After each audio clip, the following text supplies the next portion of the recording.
సోదరీ సోదరులారా, లేఖనాలలోని యేసును చూడాలని, ఆయన స్వరం వినాలని సిద్ధంగా ఉన్నారా?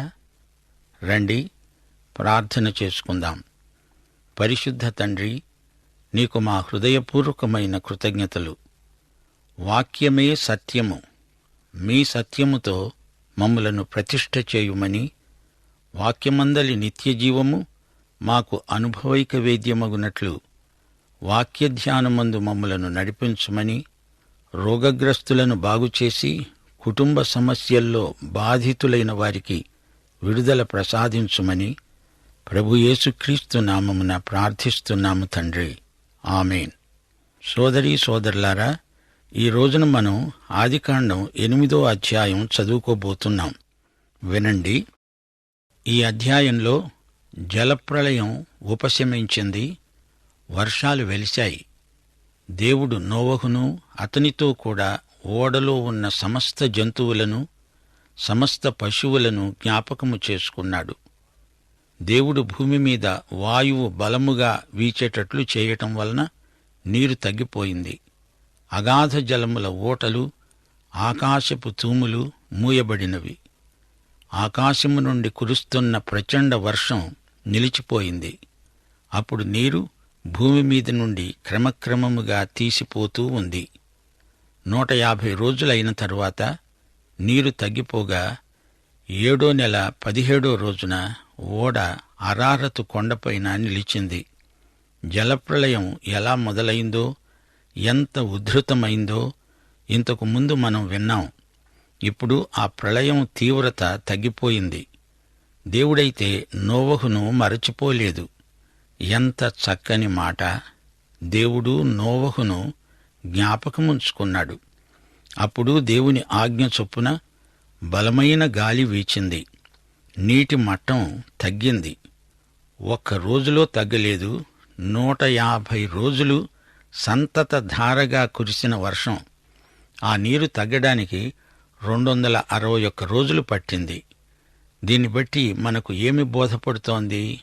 అది ఎక్కడో స్థానికంగా జరిగింది కాదు, విశ్వవ్యాప్తమైన గొప్ప ప్రళయం. అది మహాప్రళయం. నీరు 7వ నెల వరకు క్రమంగా తగ్గుతూ వచ్చింది. 7వ నెల కొండల శిఖరాలు కనిపించాయి. 40 రోజుల తరువాత నోవహు తాను చేసిన ఓడ కిటికీ తెరిచి ఒక కాకిని వెలుపలికి వదిలిపెట్టాడు. అది బయటికి వెళ్లి భూమి మీది నుండి నీరు ఇంకిపోయే వరకు అటూ ఇటూ తిరుగుతూ ఉన్నది. నీరు నేలమీది నుండి తగ్గిందో లేదో చూడటానికి అతడు తన వద్ద నుండి నల్ల పావురం ఒకటి వెలుపలికి విడిచిపెట్టాడు. నోవహుకు పక్షులతో మంచి అనుభవం ఉన్నట్టుంది. 2 పక్షులను బయటికి పంపాడు.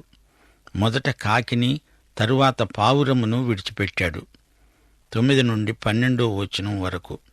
నీళ్లు భూమి అంతటి మీద ఉన్నందున అరికాలు మోపడానికి కూడా దానికి స్థలం దొరకలేదు గనుక ఓడలోనే ఉన్న అతని వద్దకే అది తిరిగి వచ్చింది. అప్పుడతడు చేయి చాచి దాన్ని పట్టుకొని ఓడలోకి తీసుకున్నాడు. అతడు మరి 7 రోజులు తాళి మరల ఆ నల్లపావురాన్ని ఓడలో నుండి వెలుపలికి విడిచాడు. సాయంకాలం అది అతని వద్దకు వచ్చినప్పుడు తుంచిన ఒలీవ ఆకు దాని నోట ఉన్నది గనుక నీరు భూమి మీది నుండి తగ్గిపోయిందని నోవహుకు తెలిసిపోయింది. అతడు ఇంకా మరి 7 రోజులాగి ఆ పావురాన్ని వెలుపలికి విడిచాడు. ఆ తరువాత అది అతని వద్దకు తిరిగి రాలేదు. సోదరీ సోదరులారా, ఇదిగో ఇక్కడ కాకి పావురమును గురించిన ఒక గొప్ప పాఠం మనం నేర్చుకోగలం. నోవహు 1 సంవత్సరం పాటు ఓడలోనే ఉండిపోయాడు. అప్పుడు ఒక కాకిని పంపాడు. ఆ కాకి మళ్లీ తిరిగి రాలేదు. పావురము 2 సార్లు తిరిగి రావడం జరిగింది. చివరికి వస్తూ ఒక ఆలివ్ ఆకు రెమ్మ ముక్కున కరుచుకొని వచ్చింది. పావురము, ఒలీవ ఆకు రెమ్మ శాంతికి సంకేతములై అందరి మనస్సుల్లో అలా నిలిచిపోయాయి. రెండోసారి శాంతి కపోతము తెచ్చిన కబురు ఎంతో ఆశాజనకమైంది. మరోసారి పావురమును తిరిగి పంపితే అది మళ్లీ రాలేదు. అంటే ఇక తీర్పు లేదు, గతించింది అని అర్థం. భూమిపై శాంతి నెలకొన్నది అని భావం. దేవునికి ఉగ్రత తెప్పించి జలప్రళయానికి కారకుడైన అదే మానవుడు అదే ఓడలో నుండి వెలుపలికి వచ్చాడు. మనిషిలో అట్టే మార్పు వచ్చినట్లు కనపడదు. అంతటి ఘోరమైన జలప్రళయం వచ్చినా మనిషి మనిషే. మనిషి మారలేదు. అతని పాపం పోలేదు. ఈ చేదు నిజంలో నుంచి ఓ గొప్ప ఆధ్యాత్మిక పాఠం నేర్చుకొని తీరాలి. నోవహు పక్షుల పరిశీలన మొదలుపెట్టాడు. కాకిని పంపితే అది తిరిగి రాలేదు. ఎందుకని కాకి తిరిగి రాలేదు? కాకి ఏమి తింటుందో మనకు తెలుసు. ఉచ్ఛిష్టాన్ని, కుళ్ళిన దాన్ని కాకి తింటుంది. జలప్రళయం తరువాత చచ్చిన జంతు కళేబరాలు నీటిపై తేలుతూ కనిపించాయి. కాకికి ఇది గొప్ప విందు. మళ్లీ ఓడలోకి వెళ్లాలే అనే ధ్యాస దానికి లేదు. కుళ్ళు విందుతో పరవశించిపోయింది కాకి. కుళ్ళు, కంపు, దుర్గంధం. తిన్నది తిన్నట్లే తింటున్నది కాకి. కాకి అసలే అపవిత్ర పక్షి. అయితే పావురం అలాంటిది కాదు. దేవుని లేఖనాలలో పవిత్ర పక్షుల జాబితాలో పావురం ఉంది. మీకు జ్ఞాపకం ఉంది అనుకుంటాను. నోవహు తన ఓడలోకి పవిత్రమైనవే కాక అపవిత్ర ప్రాణులను కూడా తెచ్చిపెట్టుకున్నాడు. పావురం కబురు తెచ్చింది. అది మచ్చిక చేయబడిన ఇంటి పక్షి. రెండోసారి పావురం వెళ్ళింది. నోవహు మంచి పిట్టలరాయుడైపోయాడేమిటి? నోవహు పంపిన పావురం రావటంతో ఆరిన నేల కనిపించింది అని ధృవపడింది. మూడోసారి పంపబడిన పావురం తిరిగి రానేలేదు. తీర్పునకు సూచన అయిన జలప్రవాహం ఇప్పుడు లేదు. అంతా గతించింది. శిక్షావిధి లేదు, పోయింది. ప్రళయం గతం. ఈ సంగతి నోవహుకు అవగతం.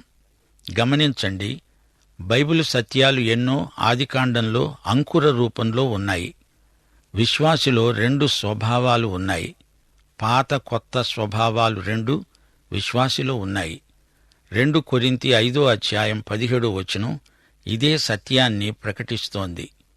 ఎవడైనా క్రీస్తునందు ఉన్న ఎడల ఆ వ్యక్తి నూతన వ్యక్తి. పాతవి గతించి సమస్తము కొత్తవి అయ్యాయి.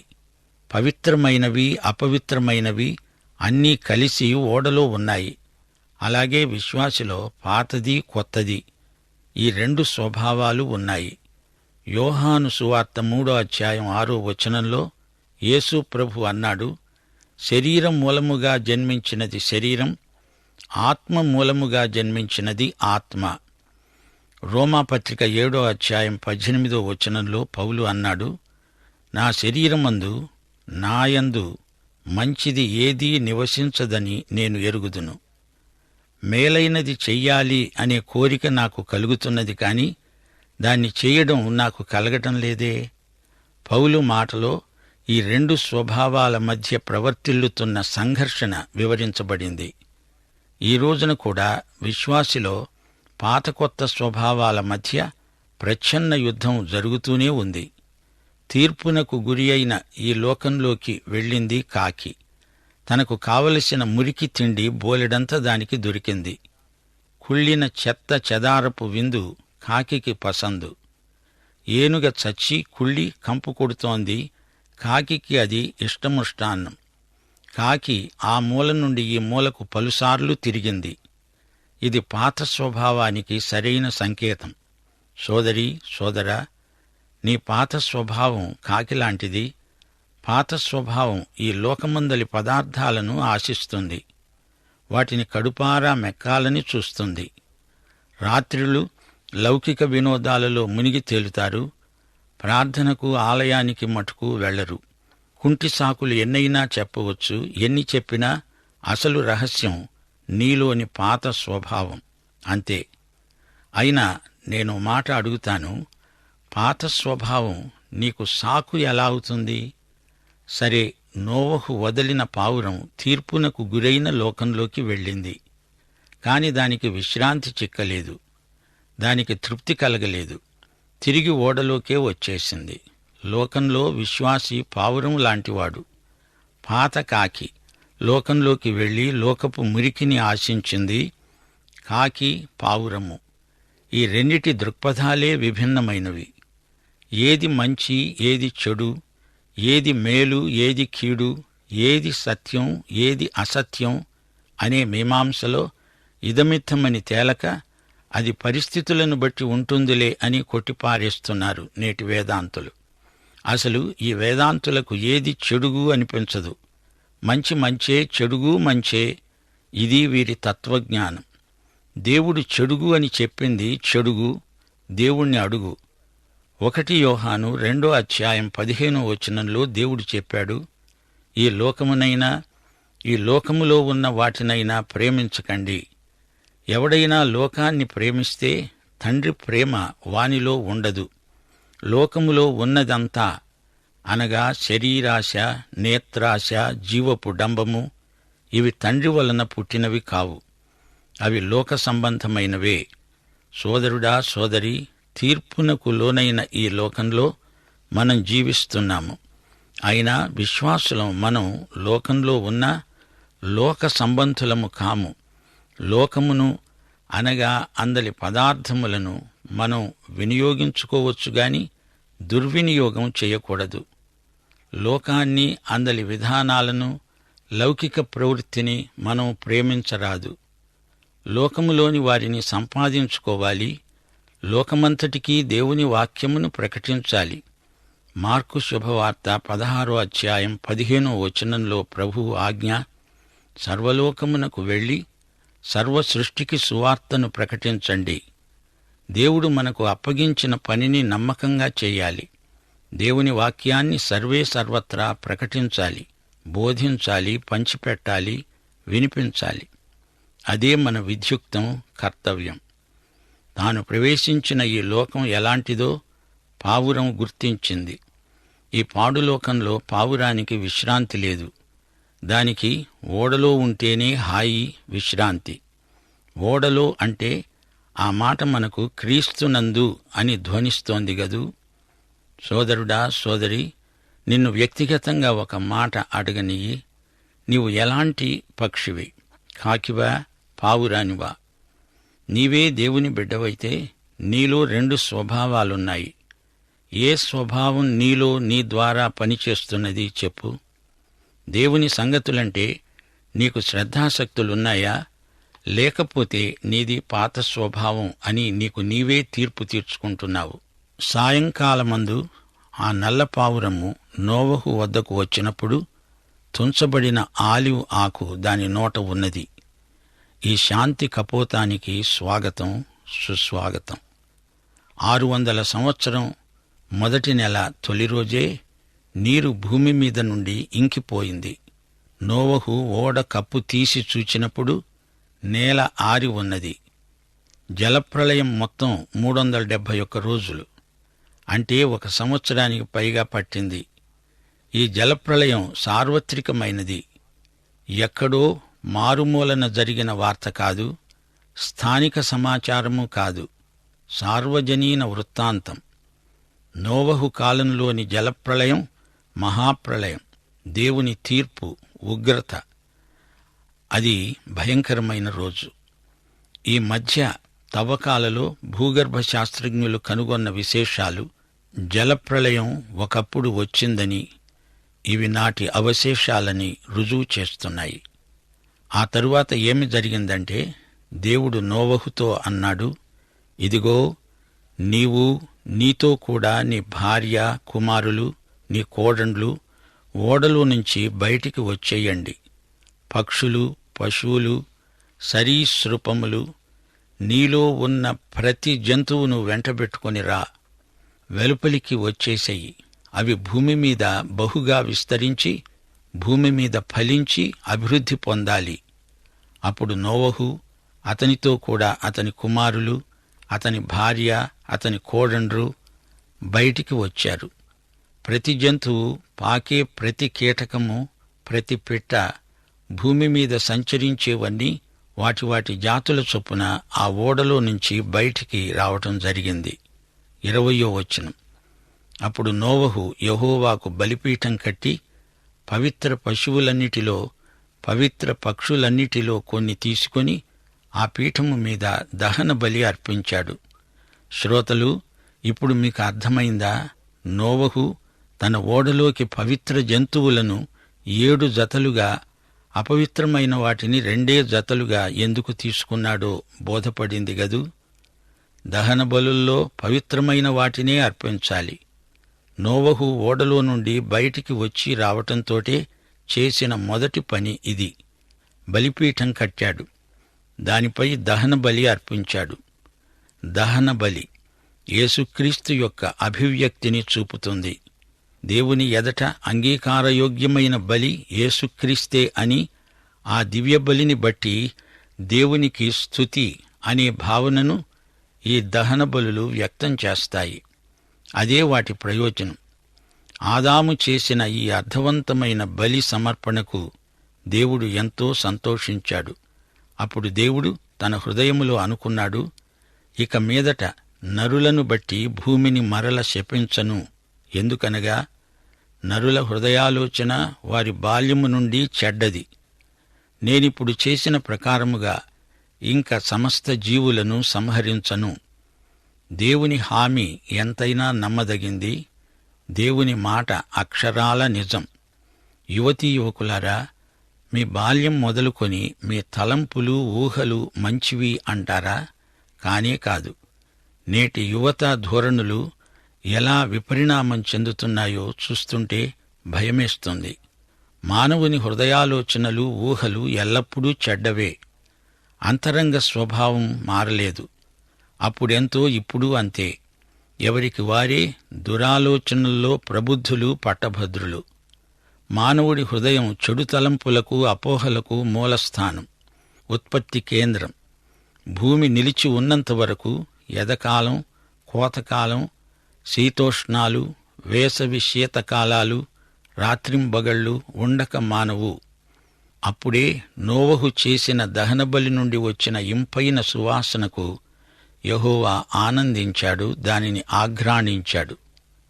జలప్రళయం విశ్వవ్యాప్తమైనది గనుక భూగోళాన్ని అది అట్టిట్టు చేసింది.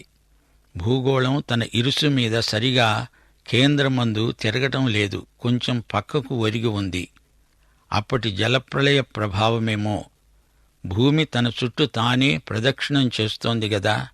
అందుచేత ఈ ఋతుచక్రం, కాలభ్రమణం తిరుగుతోంది. అందుకే కవి అన్నాడు, సరదాగా భుజశక్తి మీర ఎప్పుడో క్షమానామకంబైన బొంగరమున్ త్రిప్పితివి దేవా. ఆ పరిభ్రమణ వేగం క్రమబద్ధం. లేకపోతే అది ఎటు ఒరుగుతుందో ఏమో. జలప్రళయానికి ముందు మానవునికి స్వభావసిద్ధమైన లక్షణాలు 3.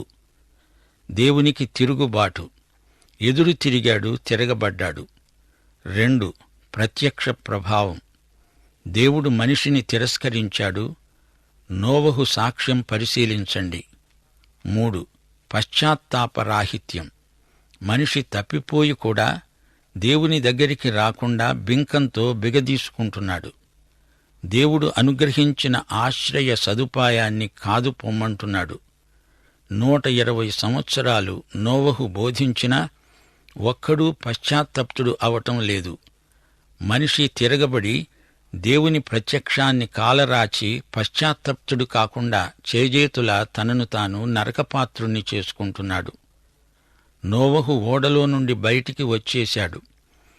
అతనికి దేవుడు ఇప్పుడు ఓ ప్రత్యేక హోదా ఇచ్చాడు. తిరిగి మానవజాతికి తాను శిరస్సు అయ్యాడు. మొదట ఆదాముకు ఉన్న హోదా, అధికారము నోవహుకు ప్రాప్తించాయి. మనమంతా ఆదాముకు సన్నిహిత బంధువులం అనుకుంటే ఇప్పుడు నోవహు మనకు అంతకంటే సన్నిహిత పితరుడు అయ్యాడు. శ్రోతలు, ఇప్పుడు ఆదాము అనకండి, నోవహు మనకు ఈ రోజున మానవ జాతి పిత. సోదరీ సోదరులారా, నోవహు పేరు చరిత్రలో, జలప్రళయ గాథలో నాయకుడుగా అలా నిలిచిపోయింది. అతడు నిర్మించిన ఓడలో రక్షించబడిన వారు 8 మంది మాత్రమే. ఏదెను తోటలో ఆదాము ప్రారంభ వ్యక్తి. కాని అతనితో ప్రారంభమైన కార్యక్రమమంతా జలప్రళయంతో ముగింపునకు వచ్చింది. నోవహుతో మానవజాతులు ఆవిర్భవించాయి. నోవహు మరో యుగపురుషుడు, శకకర్త. ఈ వ్యక్తి నోవహు తన తరంలోని మనుషులందరిలో దేవునికి నచ్చిన వ్యక్తి. దేవునితో నడిచిన వ్యక్తి. 120 సంవత్సరాలు ఓడ నిర్మాణంలో దేవుని కార్మికుడుగా పనిచేస్తూ, అదే సమయంలో దేవుని సందేశకుడై, బోధకుడై ప్రబోధాలు చేసిన నిర్విరామ దైవసేవకుడు, గొప్ప వ్యక్తి. ఓడ నిర్మాణం ముగిసింది. తన కుటుంబంతో అందులోకి ప్రవేశించాడు. క్షేమము, భద్రత అతనికి ప్రాప్తించాయి. భయంకరమైన జలప్రళయం రానే వచ్చింది. అంతా సర్వనాశనం. కాని ఓడలో ఉన్న 8 మందికి మాత్రం క్షేమం, నిశ్చింత.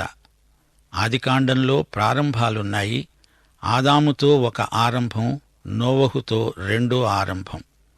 మహాశ్రమల కాలంలో రోములో హతసాక్షుల కళేబరాలు సమాధి పెట్టెలలో భద్రం చేయబడినవి. వారి సమాధులపై చెక్కబడిన చిత్తరువులు ఏమిటనుకున్నారు? నోవహు జలప్రళయపు ఓడ. నోవహుకు లభించిన రక్షణ మనకు క్రీస్తునందు లభించిన రక్షణకు చారిత్రక సంకేతం. నరుల చెడుతనాన్ని దేవుడు చూచాడు. దేవుడు చూచే దేవుడు. మన అంతరింద్రియాలను పరీక్షించే దేవుడు.